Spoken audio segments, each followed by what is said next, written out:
జాతకంలో లగ్నాన్ని లగ్నాధిపతి చూస్తూ ఉన్నా, పంచమాధిపతి పంచమాన్ని చూస్తూ ఉన్నా, భాగ్యాధిపతి భాగ్యాన్ని చూస్తూ ఉన్నా ఇది గొప్ప జాతకం. అలా కాదు, లగ్నంలో లగ్నాధిపతి ఉన్న, పంచమంలో పంచమాధిపతి ఉన్న, భాగ్యంలో భాగ్యాధిపతి ఉన్న అది గొప్ప జాతకమే.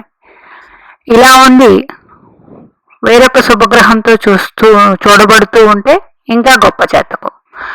అలాగే పంచమాధిపతి భాగ్యాధిపతిని చూస్తూ ఉన్నా, భాగ్యాధిపతి లగ్నాధిపతిని చూస్తూ ఉన్నా, లగ్నాధిపతి పంచమ భాగ్యాధిపతుల్ని చూస్తూ ఉన్నా, ఇలాగా ఇది కూడా గొప్ప యోగవంతమైన జాతకం.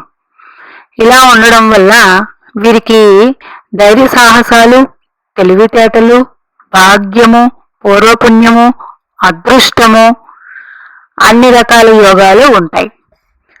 ఇట్లాగా గురుపాలిత లగ్నాలకి గురుపాలిత గ్రహాలు, శనిపాలిత లగ్నాలకి శనిపాలిత గ్రహాలు అయ్యి ఉంటాయి. ఇక్కడ నైసర్గిక శుభగ్రహాలతో పని లేదు.